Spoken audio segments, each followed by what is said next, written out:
Behind the scenes, he was controlling, arrogant, obsessed with his own image and legacy, and willing to lie at the drop of a hat to preserve his reputation as a godly leader. I'm grieved that my participation with and support of these leaders has likely caused harm to people. But when I was working with these leaders, I couldn't see this clearly. Is this just how it is in leadership? I wondered. Am I being naive to think we should be held to a higher standard of integrity? Is this just how the sausage is made, and I need to sear my conscience and get used to it? In these and other ways, we have been facing this phenomenon some call deconstruction for the better part of 20 years.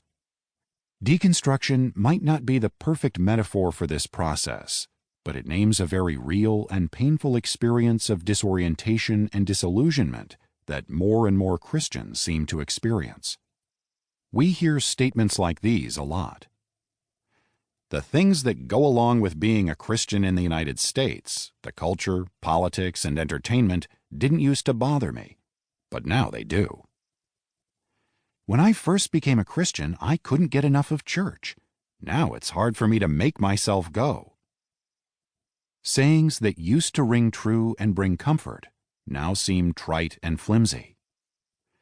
I used to get so much benefit out of prayer and reading scripture. Now, when I pray and read, I have old memories of hurt and betrayal that come to mind. Spiritual disciplines are triggering for me, and I don't know how to be close to God anymore. However, in facing these sorts of questions, Matt and I haven't lost our Christian faith. In fact, we are more committed to Jesus than ever before. When everything else failed us, we came back to the one thing we knew. We wanted to be like Jesus when we grew up. And so we decided to relearn, again and again, what it meant to be a Christian. This book is the fruit of over 20 years of unlearning and relearning from Jesus how to be a Christian.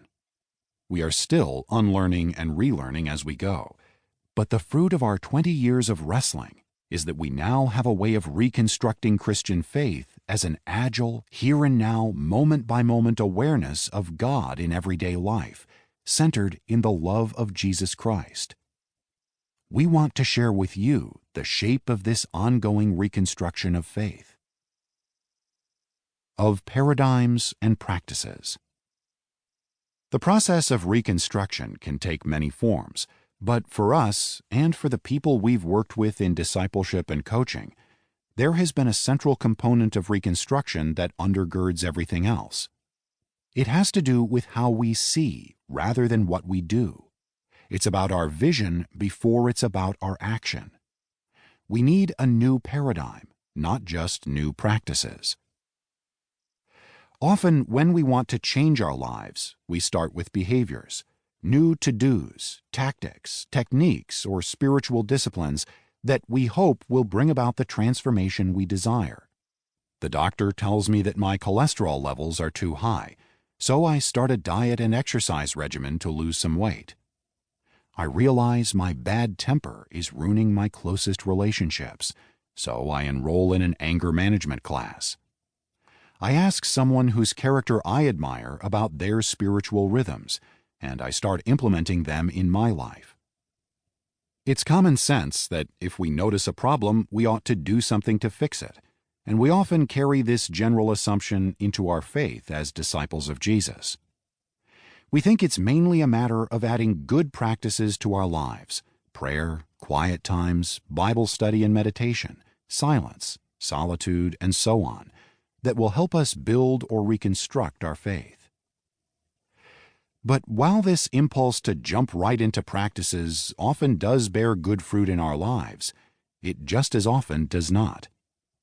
After a few days or weeks of new behaviors, the excitement wears off, our energy wanes, and we find ourselves back where we were before. Except now we feel more discouraged than we were before because the new tactics didn't work. What once felt energizing to us now feels like a burden, and we wonder if transformation is really possible. What is going on in these situations when our new behaviors are